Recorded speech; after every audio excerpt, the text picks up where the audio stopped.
Kelihatan, Pak? Mas oke. Suara oke?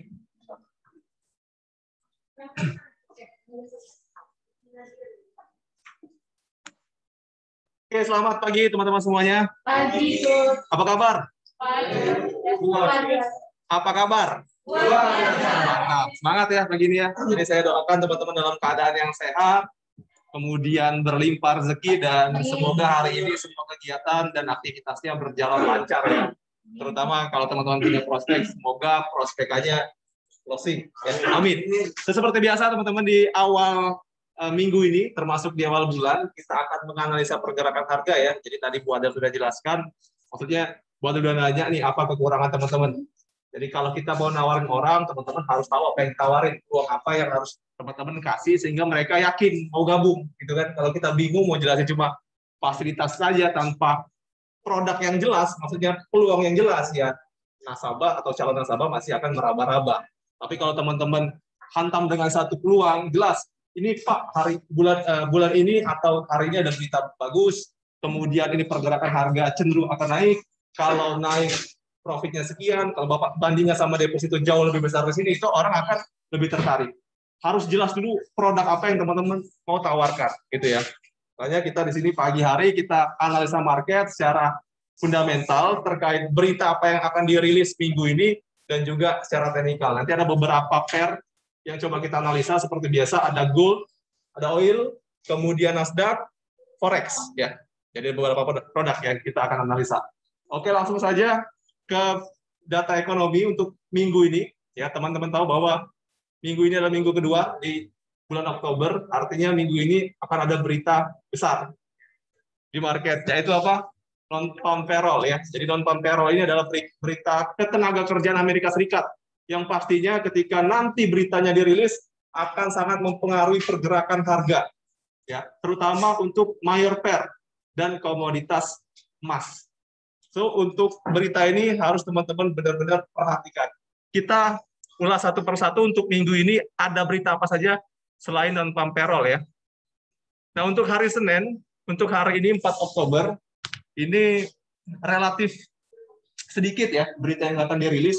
Artinya pergerakan harga pun untuk hari ini kalau saya lihat mungkin akan bergerak hanya secara teknikal. Karena secara fundamental atau data ekonomi itu belum ada yang mempengaruhi. Kemudian besok, hari Selasa. Hari Selasa ada suku bunga Australia dolar ya.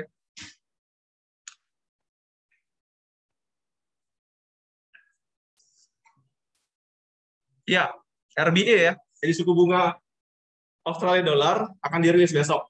Untuk forecast itu tetap sama, 0,1%.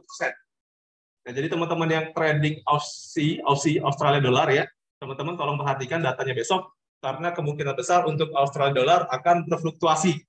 Kalau kita lihat data yang diprediksi sama, artinya ketika rilisnya sama, ini kemungkinan besar akan membuat Australia dolar kembali tertekan.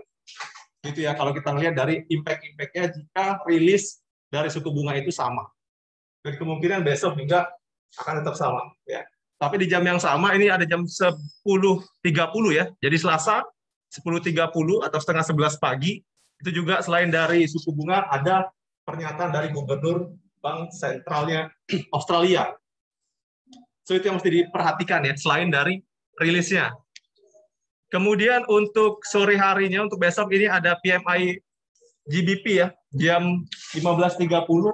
So teman-teman yang pegang GBP mungkin besok diperhatikan, karena berita ini termasuk berita atau sangat mempengaruhi pergerakan dari sterling. Jam 15.30 ya, 15.30 sore besok. Kemudian hari Rabu. Nah, Rabu juga menarik ya, karena Rabu ini ada suku bunga dari New Zealand, NZD. Forecast-nya itu lebih tinggi daripada sebelumnya. Sebelumnya 0,5%. Jadi mungkin satu-satunya negara atau negara yang pertama yang memprediksi suku bunga yang akan naik itu NZD, New Zealand. Kalau memang nanti dirilis 0,5 atau lebih besar dari suku bunga sekarang, artinya akan membuat atau berpotensi membuat New Zealand ini naik. Ya. Jadi kalau suku bunga naik, otomatis akan banyak yang beli. Artinya kalau memang rilisnya 0,5, harusnya naik New Zealand. Tapi sebaliknya, kalau ternyata dirilis tetap sama, 0,25%, maka akan terjadi tekanan untuk New Zealand. Nah, so ini mungkin berita yang cukup besar minggu ini, dan peluang ini bisa teman-teman ambil ya. Ini dirilisnya jam 8 hari Rabu, 8 pagi. Jadi boleh diambil nih, nanti hari Rabu. New Zealand ya. Kemudian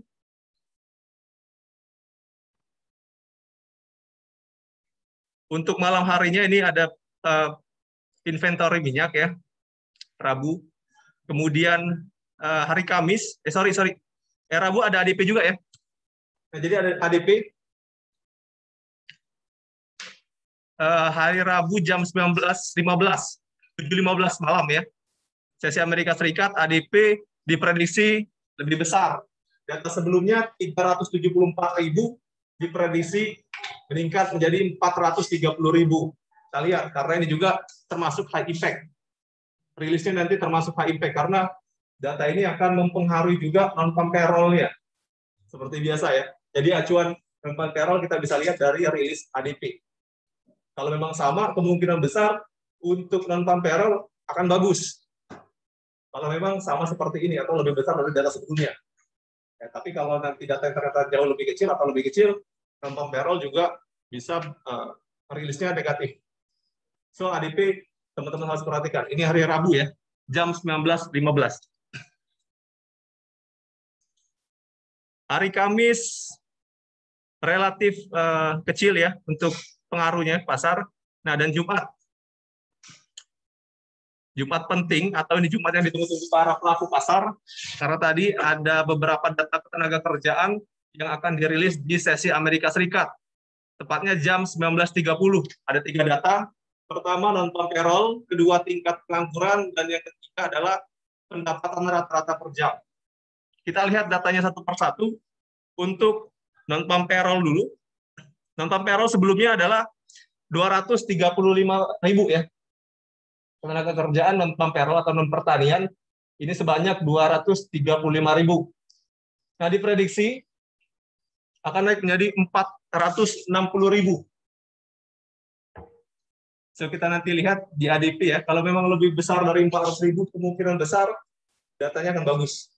Karena 235.000 itu kecil, masih tergolong kecil. Kalau kita lihat data-data sebelumnya pernah 900.000 ya, maka 235.000 ini termasuk data yang kecil. Dan kalau forecast-nya ke 460, ini masih bisa. Artinya data ini bisa positif untuk non-farm payroll-nya. Kita lihat nanti rilisnya. Nah, kemudian untuk tingkat pengangguran mana ya?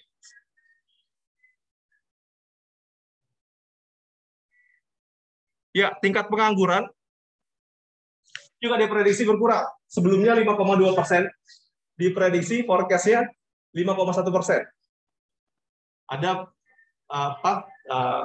perkiraan baik tingkat pengangguran berkurang 0,1%. So, kita lihat nanti ya, benar-benar berkurang 0,1% atau menjadi 5,1% atau lebih besar dari sini. So, ini masih bisa. Untuk data 5,1% masih bisa. Dan yang terakhir adalah pendapatan rata-rata per jam. Nah, kalau kita lihat pendapatan rata-rata per jam untuk sebelumnya itu 0,6%, diprediksi lebih kecil, 0,4%. Artinya ada pengurangan untuk pendapatan rata-rata buruh per jam. Kita lihat nanti ya, seperti apa. Artinya kalau lebih besar dari 0,4, ini akan berdampak positif untuk USD. Namun yang perlu teman-teman perhatikan seperti biasa, hari Jumat itu karena ada 3 data, maka teman-teman harus perhatikan semua data yang dirilis, bukan salah satu saja. Ya, bukan tingkat pengangguran saja, bukan pendapatan rata-rata saja, atau bukan non-farm payroll saja, tapi teman-teman harus kombinasikan. Kalau data-data semua ini dirilisnya positif atau bagus untuk USD, maka teman-teman bisa ambil keputusan untuk beli dolar, ya, jual emas, jual euro, mungkin jual sterling, karena yang pasti dolar akan menguat kalau data tiga-tiganya positif. Dan sebaliknya, kalau ternyata 3 data tersebut negatif, maka teman-teman bisa ambil keputusan untuk jual dolar. Artinya bisa beli emas, beli sterling, atau beli euro. Ya. Nah, namun kalau datanya nanti dirilis mix atau campuran, ya teman-teman bisa wait and see kemana kecenderungan pergerakan harga. Begitu ya untuk membaca non-farm payroll minggu ini. So, itu untuk data atau kalender ekonomi yang akan dirilis selama 1 minggu ke depan. Dan kita langsung masuk ke teknikal. Seperti biasa, kita lihat dulu untuk dolar. Kecenderungan pergerakan harganya seperti apa. So, kalau teman-teman lihat di depan,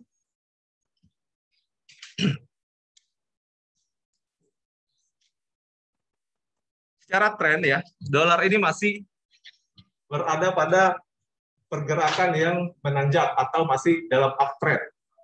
So, kemarin memang sempat breakout dari resisten 94,2, namun terkoreksi.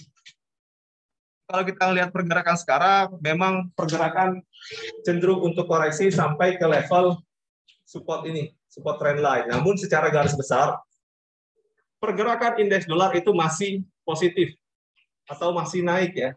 So, kalau kita lihat dari target untuk kenaikan dari indeks dolar ini ada di level 94,7. Ya, 94,7 itu merupakan harga tertinggi.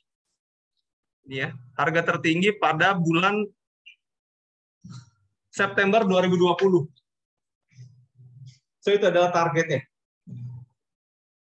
Dan ini mungkin juga menjadi tahanan yang kuat untuk dolar karena historical sebelumnya level ini, level 94,7 merupakan level support juga. Level support kemudian di breakout jadi resisten. Ini di retest sekali dan kemungkinan besar akan terjadi reaksi di sini. Saya belum tahu apakah terjadi reaksi koreksi atau berbalik arah. Yang jelas kecenderungan pergerakan harga sekarang akan ke level 94,7. Kecenderungannya ya. Nanti kita lihat mungkin data yang positif ketika non-farm nanti yang bisa mengangkat pergerakan indeks sampai ke atas level tersebut. Gitu ya. Namun kalau sekali lagi kalau data yang ternyata negatif ya artinya akan terjadi koreksi yang cukup signifikan juga untuk dolar. Nah, untuk support atau tahanan yang cukup signifikan untuk dolar ini ada di level 93,7. Ini support kuatnya karena ini adalah historical ranging di level ini, di area ini. Kemudian juga level supportnya trend line. So, ini mungkin jadi tahanan yang cukup kuat untuk indeks dolar. Jadi untuk range, mungkin dalam minggu ini ada di level 93,7, ya, 93,7 untuk support, dan untuk target atau resisten ada di level 94,7. Ini ya, jadi untuk gambaran indeks dolar, pergerakan dolar minggu ini. Untuk hari ini karena memang tidak ada berita yang terlalu signifikan, saya rasa juga pergerakan akan flat mengikuti teknikal, flat mengikuti teknikal. Itu ya untuk dolar cukup jelas teman-teman ya. Baik, kita langsung masuk ke forex. Kita mulai dari euro. Euro pergerakan ya, ini memang kalau kita lihat dari kecenderungan pergerakan harga masih down ya. Jadi secara tren euro ini masih dalam downtrend, dan kalau kita lihat area support ini udah di breakout nih. Ini kan supportnya ya. Supportnya itu ada di tanggal 4 November 2020 dan di tanggal 24 September. Ini support cukup signifikan. Namun kita lihat pergerakan beberapa hari yang lalu, ini Jumat, ini Kamis ya, dari hari Kamis pun jadi breakout untuk pergerakan dari euro ini. Artinya kita bisa memperkirakan atau kita bisa ekspektasi bahwa pergerakan euro ini masih akan lanjut turun ya ke level support selanjutnya. Kalau kita lihat level support selanjutnya ini merupakan area resisten sebelumnya di tanggal 11 Maret. Jadi 11 Maret ini ada resisten, kemudian di breakout, artinya level ini kita bisa asumsikan menjadi level support. Level tahanan harga. Dan kemungkinan besar juga harga ini akan menjadi target penurunan dari euro ya. Ada di level 1.150, cukup jauh ya. Dari harga sekarang sekitar 100 pip lagi penurunan. Ya, karena memang secara tren pun masih down. So itu targetnya untuk minggu ini mungkin. Untuk teman-teman, untuk sekarang saya rekomendasikan untuk cari posisi sell ya, karena memang cara tren masih turun, cari area sell. Mungkin kalau kita ambil di support kemarin terlalu riskan, walaupun sekarang pergerakan harga tertahan di area support kemarin di 1.1594, namun saya lihat cukup riskan kalau teman-teman sell di sini karena masih di area rendah. Kalau teman-teman mau sell, baiknya sih di atas. Ini level bagus untuk teman-teman sell karena level ini di 1.1660 ya. Ini historical harga terendah juga yang sekarang berubah menjadi resisten dan juga merupakan tahanan atas ya atau resisten dari downtrend line. So saran saya mending teman-teman tunggu di 1.1660 untuk mencari posisi sell di euro ya. Dan untuk posisi buy, lagi saran saya sih teman-teman tunggu aja dulu di bawah, jangan sekarang. Cari di level support signifikan tadi di level resisten Maret 2020 di level 1.1500. Mungkin bisa teman-teman cari posisi buy di level tersebut ya. Ini saya hapus. Pergerakan masih downtrend. Ini reaksinya besar, artinya ya mungkin dalam minggu-minggu ini ya akan tercapai. Dan ini pasti juga pengaruhnya atau dipengaruhi oleh data Amerika Serikat nanti pergerakan selanjutnya ini. Ya, jadi sekarang mungkin hari ini pergerakan akan cenderung flat ya, namun turun flat ke bawah. Itu untuk gambaran euro. Jelas teman-teman? Ada pertanyaan untuk euro? Udah jelas ya? Posisi beli di mana, posisi jual di mana, untuk stop loss teman-teman tentuin sendiri. Ya, kalau mau ambil sell di 1.1660, artinya teman-teman tinggal pasang stop loss di atasnya. Dan juga saya minta untuk garis-garis ini teman-teman aplikasikan di MetaTrader biar tahu batas-batasnya. Ya. Di MetaTrader itu kan ada pilihan untuk kita buat garis trend, garis support resisten, itu teman-teman masukkan. Dan saya gunakan ini time frame 4 jam. Jadi teman-teman bisa aplikasikan ke MetaTrader-nya ya. Oke, itu untuk euro. Kemudian kita ke sterling. Sterling secara garis besar atau cenderungan pergerakan harga masih dalam downtrend ya. Karena tadi kita ngelihat dolar juga yang masih menguat. Namun kemarin ini harga sterling sempat tertahan di level support. Ini support ya. Level kemarin itu di 1.3420-an itu merupakan area support ya. Nih, support ini support di tanggal 28 Desember 2020. Dan cukup signifikan juga tekanan dari buyer-nya sampai mengangkat harga sterling ini ke level 1.3560 kemarin ya. 70. 1.3570. Dan kalau kita lihat, memang kecenderungan pergerakan harga masih turun, ya namun ini terjadi koreksi positif ya untuk sterling. Nih. Jadi kalau kita buat trend line, down trend line, artinya level 1.3600 merupakan level resisten kuat ya, untuk sterling, karena pertama ini merupakan area support sebelumnya yang sudah berubah fungsi menjadi area resisten atau tahanan atas, sekaligus juga ini ada resisten dari downtrend line. Jadi ada dua resisten yang menahan pergerakan dari sterling, yang artinya kemungkinan ketika harga bergerak di sini akan terjadi tekanan seller. Saya belum tahu nih apakah benar-benar sampai ya, ke sini atau langsung koreksi. Tapi dari pergerakan kemarin ini ada tekanan buyer yang cukup signifikan ya. Artinya walaupun nanti dia koreksi turun, ini penurunannya juga akan terbatas nih di level ini. Karena di sini saya lihat ada pin bar yang sudah di breakout. Pin bar ini, level pin bar ini di 1.3510 ini sudah berubah jadi level support. Level support. Ya. Jadi kalaupun turun, saya lihat sih penurunannya akan terbatas, mungkin maksimal sampai level terendah kemarin.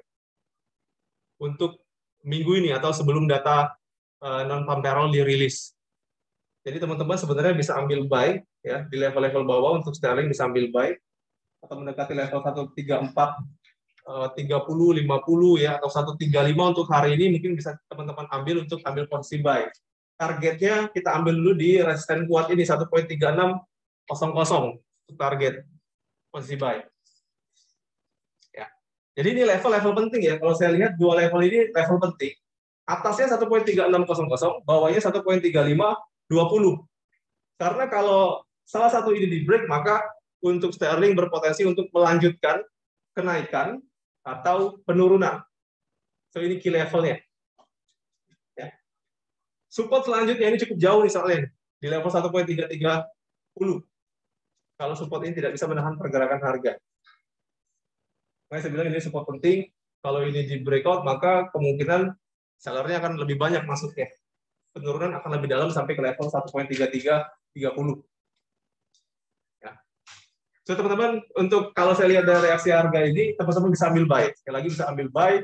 Selagi harga tidak membreakout atau menembus harga terendah kemarin, ya pergerakan masih bisa ke atas. Kita lihat nanti. Besok ada data MI dari sterling, itu pengaruh juga nih untuk pergerakan harga sterling.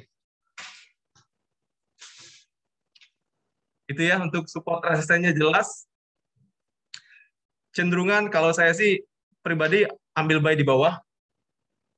Buat teman-teman boleh ikut rekomendasi ini atau nanti ya baiknya kalau mau ngikutin trend ambil sell di atas 1.36 itu ya.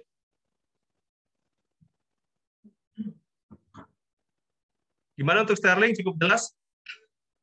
Ada pertanyaan nggak? Ada yang ngambil sterling? Masih kosong posisinya.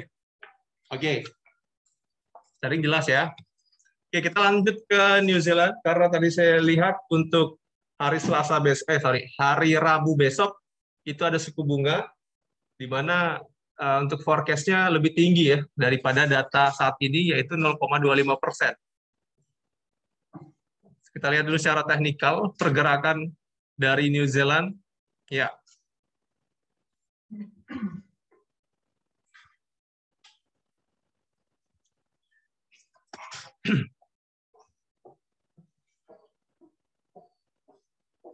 Oke, ini ya, New Zealand. Sekarang sih, kalau saya lihat dari pergerakan harga masih cenderung untuk bergerak turun ke level support ya. Support yang cukup signifikan itu ada di level 0.6810. Dan mungkin ini jadi tahanan kuat. Kalau nanti ternyata suku bunganya benar-benar naik ya, saya lihat itu negara pertama yang menaikkan suku bunga setelah pandemi.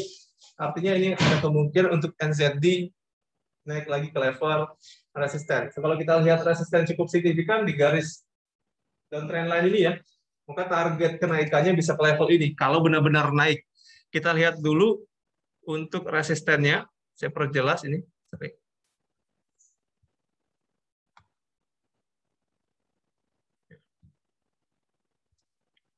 Ya, level ini ya.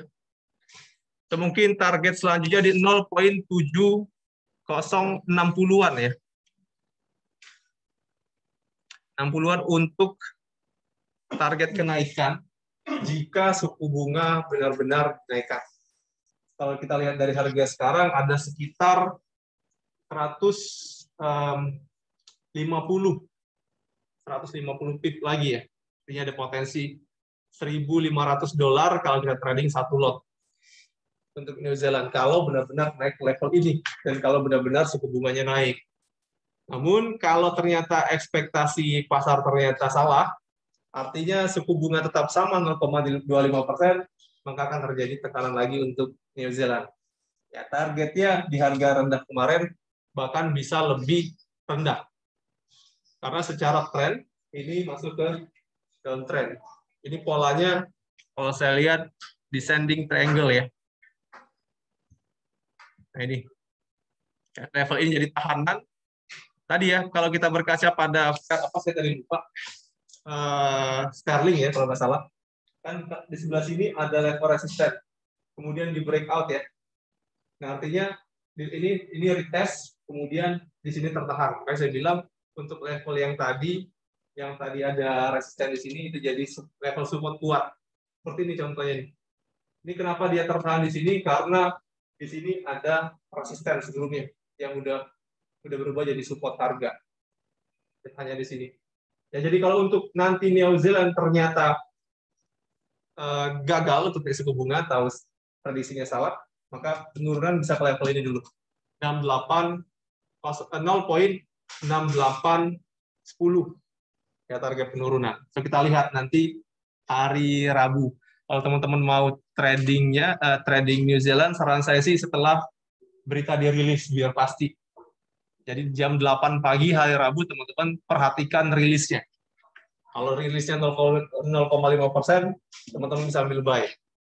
Dan sebaliknya ya, kalau ternyata rilisnya lebih kecil 0,25%, maka potensi pergerakan harga akan turun. Teman-teman bisa ambil sell. Gitu ya untuk New Zealand. Ada pertanyaan teman-teman? Cukup jelas. Jadi peluang minggu ini ya yang bagus untuk saya untuk hari Rabu besok New Zealand. Kalau untuk Australia juga ada suku bunga. Besok hari Selasa jam berapa tadi saya lupa. 10.30 ya. Nah, kecenderungan pergerakan harga masih down. Jadi kalau suku bunga memang tetap untuk Australia dolar, maka untuk Aussie ini akan kembali mengalami penurunan ya. Karena secara tren ini udah down.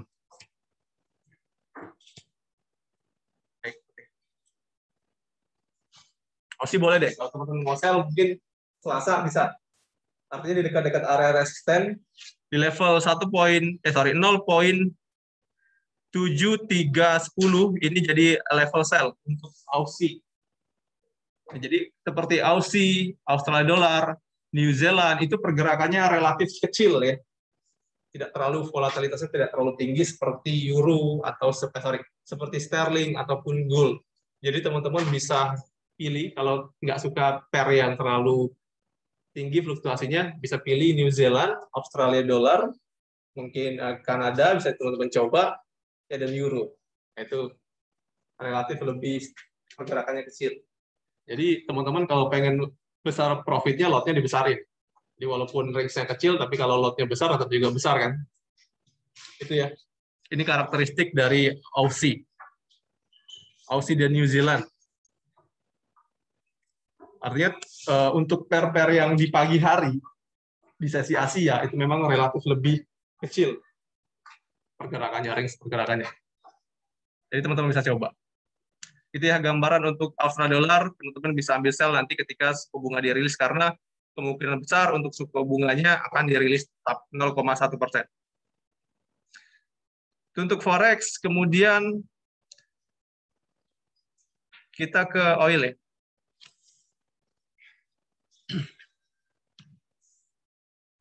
Ada yang trading oil? Belum? Kawan, ada trading oil? Oil nggak? Belum ya? Kemarin udah dilepas ya?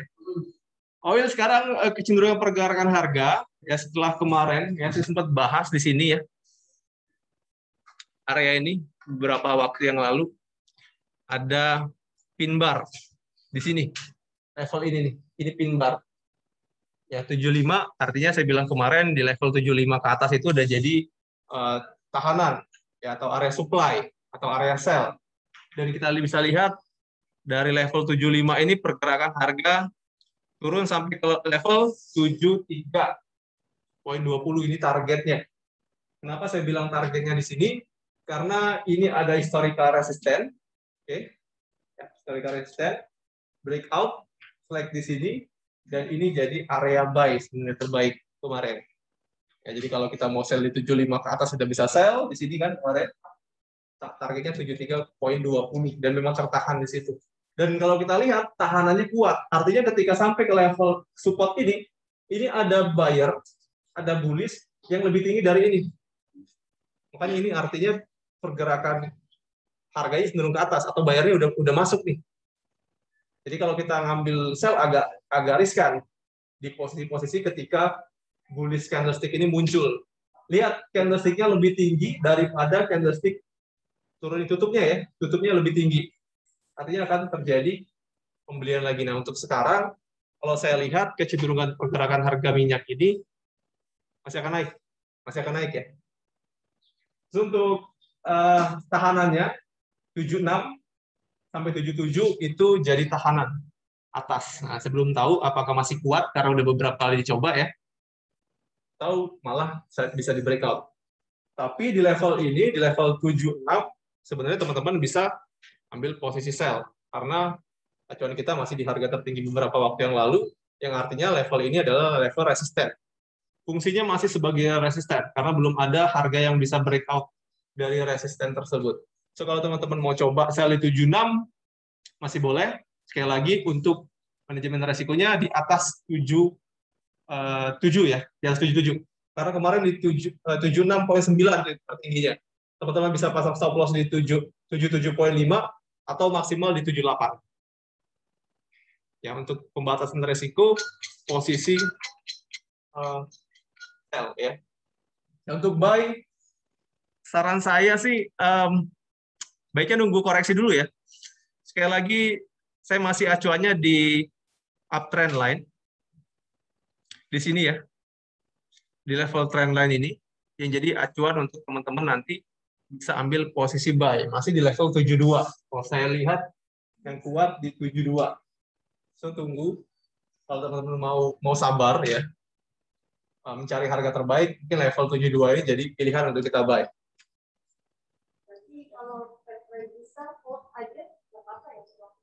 Nggak ada masalah, karena 77 itu level tinggi ya. Tapi saran saya sih lotnya tolong diatur. Artinya ketahanan dana harus cukup kuat. Karena kemarin kita udah bahas, resistennya itu ada di 79, kemudian ada di 82. Kalau saya nggak salah di 82 yang paling tinggi kemarin. Untuk resisten selanjutnya setelah 76.9 ini. Jadi kalau mau averaging, sistemnya sama seperti Nasdaq kemarin, lotnya kecil boleh, nanti ketika harga naik lagi bisa di-sell lagi teman-teman. Paling nggak kita mengharapkan koreksi harga. Ya.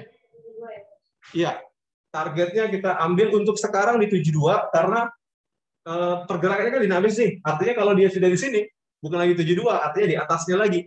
Kan ikutin pergerakan harga sekarang. Untuk sekarang ada level 72 karena ini ada flag di sini.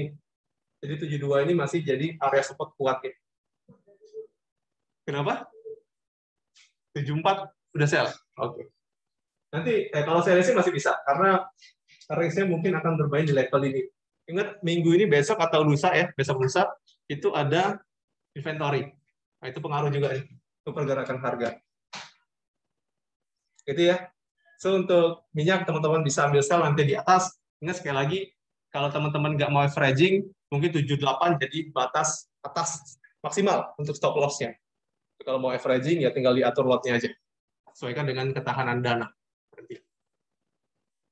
Oke, ada pertanyaan untuk minyak? Cukup jelas? Cukup jelas ya? Teman-teman yang baru, paham nggak apa yang saya jelasin? Ngangguk-ngangguk nih, paham nggak? Ngomong dong. Paham nggak? Paham ya? Oke, kalau nggak paham nanti tanya. Itu sama teman-teman yang sudah cukup lama di sini, maksudnya apa. Tapi kalau secara basic, teman-teman tahu ya, mesti buy atau mesti sell, tuh tahu kan? Jadi ini salah satu metode teknikal analisa, teman-teman perhatikan. Ya, jadi ikutin aja rekomendasinya. Oke, itu untuk minyak ya. Selanjutnya kita ke Nasdaq. Oke. Nasdaq kemarin breakout ya. Breakout dari support di 14.700. Ini supportnya. Dan breakout.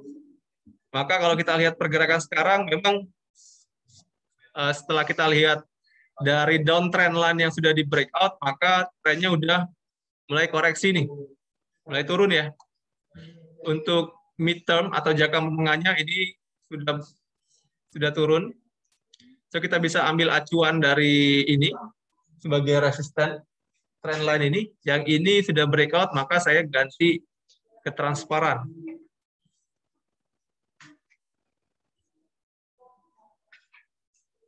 Ya, jadi untuk Nasdaq, teman-teman, ini target selanjutnya ada di level 14.500. Kalau yang tertarik untuk ngambil posisi buy Nasdaq, saran saya di 14.500 karena ini adalah level support atau historical harga trend tadi 20 Juli 2021 sekaligus level support dari uptrend line. Nih, ini kan ada pola up channel ya, up channel. Nih,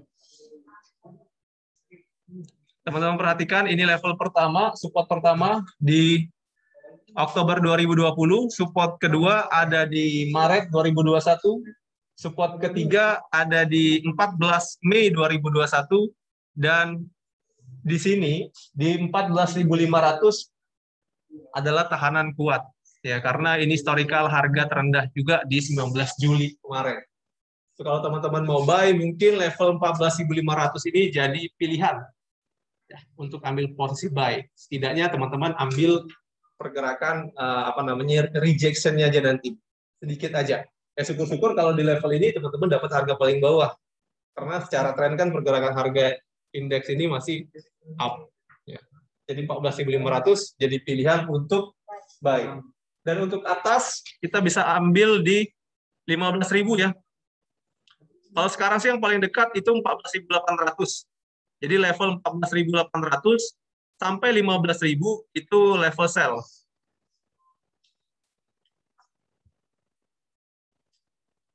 Itu ya untuk Nasdaq. Cenderungan sekarang karena memang level support ini belum dicapai, maka masih down ya. Sekarang kan 14.741 harganya sekarang. Jadi sekitar 250 poin lagi pergerakan untuk pergerakan harga sampai ke level support. Itu ya untuk Nasdaq. Ada pertanyaan? Cukup? Nggak ada yang tarik Nasdaq ya? Belum ya? Belum, oke. Nah, nanti tunggu di 14.500 mungkin. Kita pantau tiap hari deh. Kita ke pair yang terakhir. Gimana minggu kemarin? Yang trading gold aman? Ada yang masih tahan posisi nggak nih? Masih ada? Sell di level 1740 ya? Oke. Kita lihat ya secara teknikal dulu untuk pergerakan harga emas ini ya. Ntar saya perbesar. Teman-teman bisa lihat polanya, masih pola yang dulu. Kita lihat ya. Jelas nggak nih? Ini jelas ya? Kurang besar. Oke.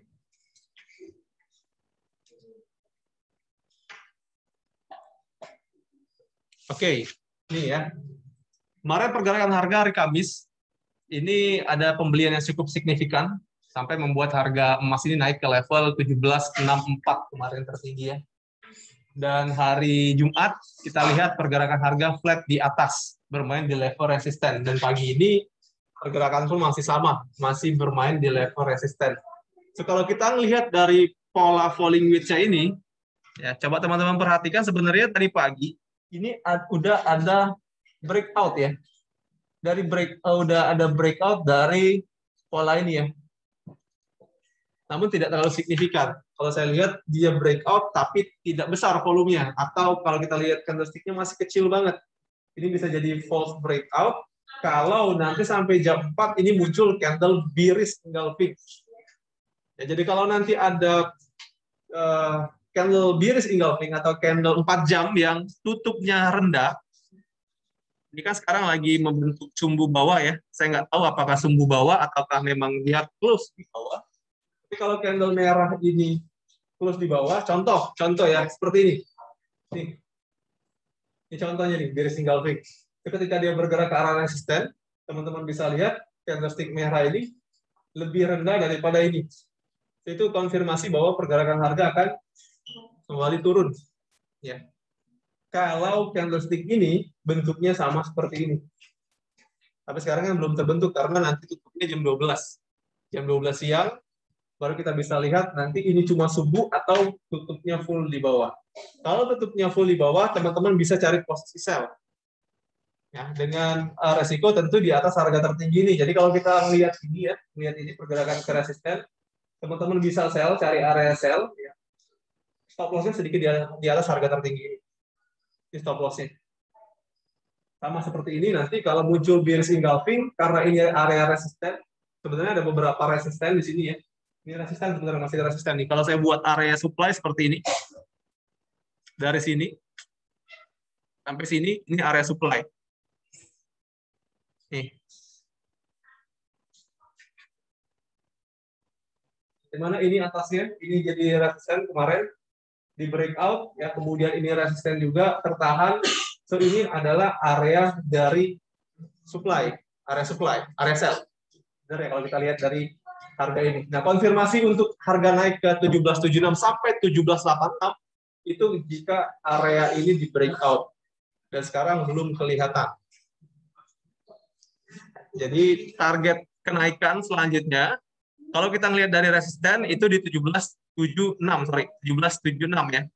Tapi kalau kita lihat gelombang, kan kita sama-sama sudah belajar bahwa ketika ada trendline yang di breakout, maka pergerakan harga adalah menuju ke gelombang terdekat.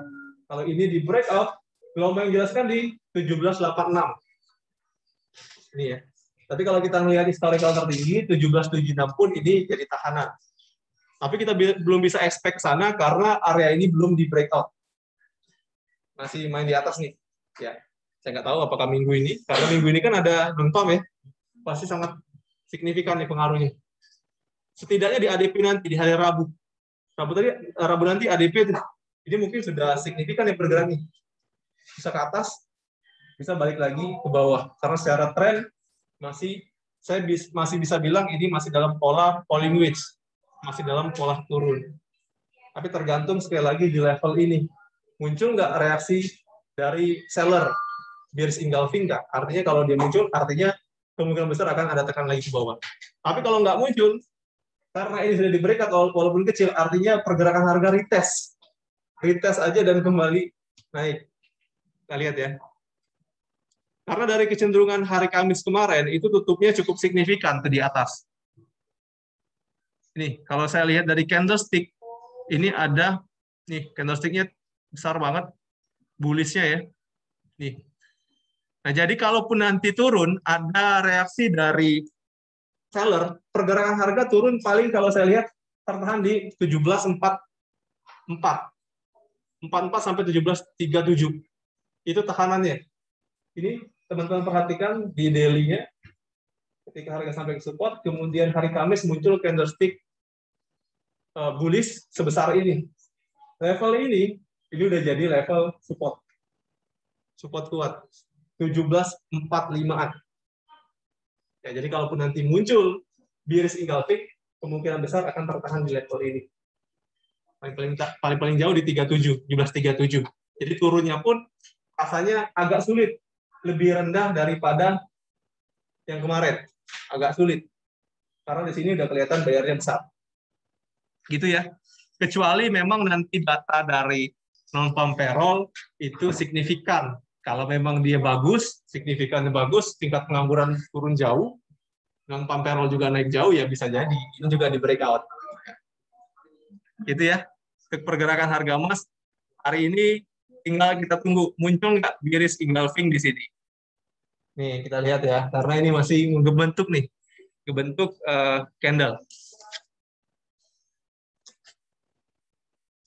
Gini aja sih, kalau tutupnya ternyata di bawah 1760 sampai jam 12 nanti, teman-teman bisa cari posisi sell untuk jangka pendek. Gitu ya. Jadi ini kan kita lihat 1760 nih. Kalau tutup di bawah 1760, 1757, 58, teman-teman bisa ambil sell. Tapi untuk target yang kecil, support yang paling dekat di sini. 51, 1751 ya. Itu target untuk jangka pendek. Dan itu juga jadi support. Nah, selanjutnya ini di 1744 ya, 4445 nih yang tadi. Ini kan kemarin sebelumnya adalah resisten di breakout, jadi fungsinya udah berubah jadi support. So ini adalah support kuat 1745. 1744 ya, 54 udah jadi support kuat. Jadi kalau teman-teman sell bisa cari di 51 untuk targetnya atau sampai 44. Kalau harga sampai ke 44, teman-teman bisa ambil posisi buy. 44 atau di sini di flag ini. Ini ada di level 35. Yang bagus 35, tapi kalau lihat dari reaksinya agak sulit harga bergerak sampai ke level tersebut. Gitu ya. Untuk gold, ada pertanyaan? Pak Dian, mungkin dari teman-teman Spartan. Jadi kalau dari analisa hari ini, cenderung ambil posisi apa Pak Dian?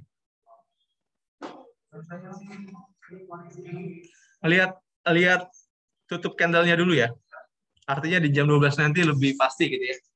Dari beberapa pair yang kita analisa, yang mana yang paling besar peluangnya untuk kita ambil saat ini? Oil ya. Ambil apa? Buy atau sell? Sell 76. Itu yang paling potensi untuk kita ambil saat ini ya. Oke, itu pilihan teman-teman. Untuk diamond, oil ya. Jadi semuanya sama, oil semua ya. Kalau gold masih belum berani ngambil sekarang. Gitu ya. Untuk koreksi ya. Oke. Kalau 76 ya, 7677. Jadi masih kita bisa ambil sell ya. Ya betul, pergerakannya masih jelas. Tapi ingat ya, trennya masih bisa ke atas. Kalau oil, tapi walaupun ke atas ya mungkin tertahan di level 76.9. Itu aja patokan kita. Breakout itu lanjut naik ya. Dari Garuda, saya mau tanya gold dulu ya. Kalau melihat dari reaksi harga sekarang, lebih cenderung ambil posisi buy atau ambil posisi sell? Atau mau wait and see? Karena ada tiga pilihan kita trading. Masuk posisi buy, masuk posisi sell, atau menunggu. Ya itu 3 pilihan. Bukan 2, pilihan kita 3. Nunggu yang, pilih yang mana? Gimana? Wait and see. Yang lainnya wait and see juga. Belum berani ngambil sell. Kenapa belum berani saya tanya? Ikut-ikut teman-teman yang lain atau gimana? Paham ya? Masalah candlestick udah paham? Oke. Trading itu bisa juga sebenarnya. Kenapa? Tergantung pola trading kan. Iya. Masih bisa diambil momen. Bisa. Pembatasan risiko aja. Betul. Jadi kalau kita mau trading sebenarnya kapan aja bisa. Tergantung balik-balik lagi tipe kita apa. Kalau kita mau tipenya scalping ya sebenarnya buy sell di area ini pun bisa. Iya. Tinggal pembatasan risiko itu yang paling penting kan. Ya, betul. Faktanya tangan yang bermain ya. Kalau kita ngelihat harga udah cenderung naik alpha, ya udah tangan gatel pengen klik aja gitu ya. Jadi teori wait and see itu nggak berlaku ya. Yang penting SL-nya jelas, itu yang paling penting. Jadi untuk teman-teman Garuda ini masih Garuda? Masih Garuda ya, masih Garuda. Oke. Belum Lion Air ya, belum berubah nama. Masih wait and see. Oke. Dari beberapa pair tadi, tertarik sama yang mana? Kalau teman-teman kita Spartan dan Diamond, oil, beberapa peluang. Dari beberapa pair tadi, kira-kira ada 6 pair yang saya jelaskan, lebih tertarik yang mana untuk pagi ini? Oil juga. Kenapa oil? Kenapa oil?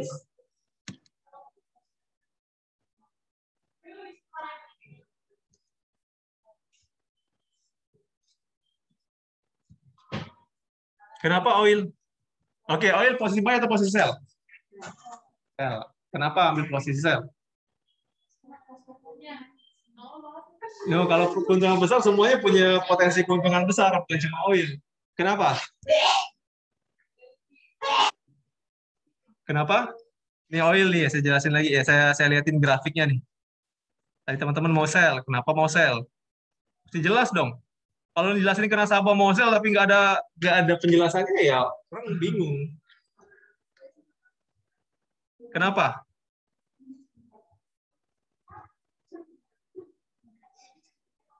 Nih saya liatin grafiknya ya.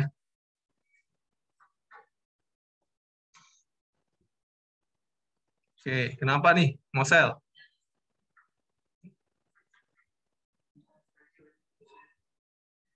Karena trennya masih cenderung turun. kayaknya bukan jawaban yang tepat itu. Apa? Masih akan naik. Tapi kenapa ngambil posisi sell?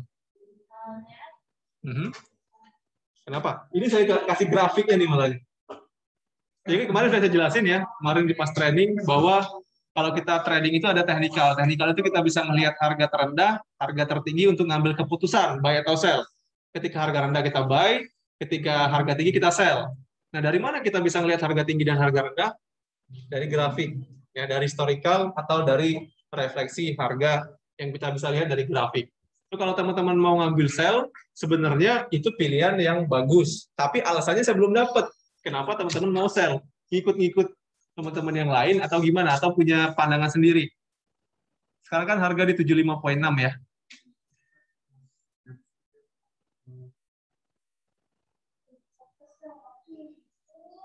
Apa coba? Yang jelas, ngomongin jelas. Itu apa?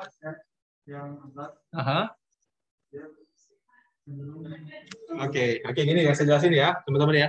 Bahwa harga sekarang ini 75 poin sekian ini adalah historical harga tertinggi di sini. Ya.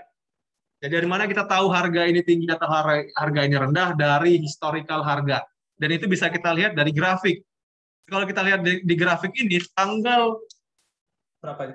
4 Oktober 2018 adalah historical harga tertingginya sebelum harga minyak jatuh. Dari 77 jatuh sampai ke level minus kemarin. Dan sekarang pergerakan harga mendekati area ini lagi. Ya, mendekati area 77 lagi. Ini kan 75 nih sekarang. Maka ada potensi untuk pergerakan harga kembali koreksi. Jadi kalau teman-teman ambil posisi sell, sebenarnya keputusannya udah bagus ya. Tapi penjelasannya aja yang teman-teman harus benar-benar pahami ya. Jadi ambil buy, ambil sell itu mesti jelas sampai teman-teman juga bisa kasih peluangnya. Kalau ketemu nasabah, tadi saya bilang harus jelas kasih peluang yang mana. Jangan kita ngomong ada 70 pair ya, orang bingung mau trading yang mana 70-nya kan. Tapi jelaskan satu produk yang benar-benar punya peluang yang bagus. Dan teman-teman juga harus kasih keterangannya. So kalau kita ngambil minyak sekarang kita sell nih di harga 76. Turun ke harga 75. Tradingnya satu lot. Marginnya cuma 2.000. Jaminannya cuma $2.000 satu lot. Tapi keuntungannya kita bisa sampai 2.000 juga karena 2 poin pergerakan. 1 poin pergerakan trading satu lot pengalinya itu $1.000. Jadi kalau kita trading satu lot itu kita beli 1.000 barel. 1.000 barrel ya. Jadi 76 ke 75 trading satu lot profitnya $1.000. Paham nggak sampai situ? Paham ya? Pelan-pelan. Tapi harus jelas ya. Harus jelas. Jadi kalau teman-teman banding ini ada nasabah punya duitnya di deposito 5% cuma per tahun. Tapi trading di oil ngambil pergerakan 2 poin, 3 poin udah hampir 30%, nggak sampai setahun. Itu aja, itu yang lebih gampang ya. Untuk jelasin orang-orang yang masih konvensional, yang masih kenalnya sama deposito, itu bisa teman-teman coba. Tapi sekali lagi mesti jelas dulu produknya apa ya. Kemudian peluangnya di mana dan profitnya berapa itu dulu. Jadi orang-orang tertarik. Kalau teman-teman masih ngambang aja jelasin GK Invest, jelasin trading sentral, produk-produk kita ya masih ngambang. Orang nggak jelas. Gitu ya. Oke, ada pertanyaan nggak teman-teman? Udah mau habis nih waktu. Cukup jelas ya. Oke ya, jadi untuk minggu ini tolong teman-teman perhatikan beberapa data yang akan dirilis nanti. So, untuk technical kita saya akhiri ya. Semoga yang saya sampaikan ini bermanfaat dan tolong teman-teman ini sharingkan ke calon nasabahnya, terutama di channel kita ya, channel YouTube kita biar mereka juga bisa subscribe ya. Iya. Oke, itu aja dari saya teman-teman ya. Selamat beraktivitas dan selamat pagi. Thank you semuanya.